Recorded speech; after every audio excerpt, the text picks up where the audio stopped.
Football দুনিয়ায় breaking news 2026 সালের মার্চেই হতে যাচ্ছে এক রোমাঞ্চকর মহারণ ফিনালিসিমা 2026, যেখানে মুখোমুখি হবে দুই মহাদেশের দুই জায়ান্ট আর্জেন্টিনা বনাম স্পেনিশ সংবাদ মাধ্যম মার্কা জানিয়েছে এই ম্যাচটি অনুষ্ঠিত হতে পারে 2026 সালের 27 মার্চ কাতারের দোহা শহরে। আর মঞ্চটা হবে সেই পরিচিত লুসাইল স্টেডিয়ামে, যে মাঠে 2022 সালে লিওনেল মেসির নেতৃত্বে বিশ্বকাপ জিতেছিল আর্জেন্টিনা। এই ম্যাচে সবচেয়ে উত্তেজনাপূর্ণ বিষয়টা হলো এই ম্যাচেই প্রথমবারের মতো মুখোমুখি হতে পারেন ফুটবল বিশ্বের দুই প্রজন্মের দুই প্রতীক লিওনেল মেসি এবং লামিনে ইয়ামাল। একদিকে ফুটবলের জীবন্ত কিংবদন্তি আর্জেন্টাইন তারকা লিওনেল মেসি, অন্যদিকে স্পেনের তরুণ সেনসেশন ইয়ামাল। এক সময় লিওনেল মেসির কুলে আদর পাওয়া ছোট্ট লামিন আজ মেসির সঙ্গে একই মঞ্চে লড়াই করবে। এই ম্যাচে দেখা যাবে অভিজ্ঞতা বনাম তারুণ্যের এক দারুণ লড়াই, যা দেখার অপেক্ষায় পুরো ফুটবল বিশ্ব।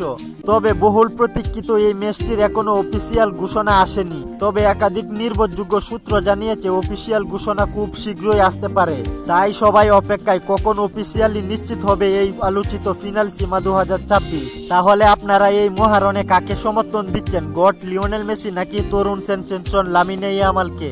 কমেন্ট করে জানিয়ে দিন আপনাদের মতামত। খেলাধুলার গুরুত্বপূর্ণ আপডেট পেতে আমাদের চ্যানেলটি সাবস্ক্রাইব করে পাশেই থাকুন।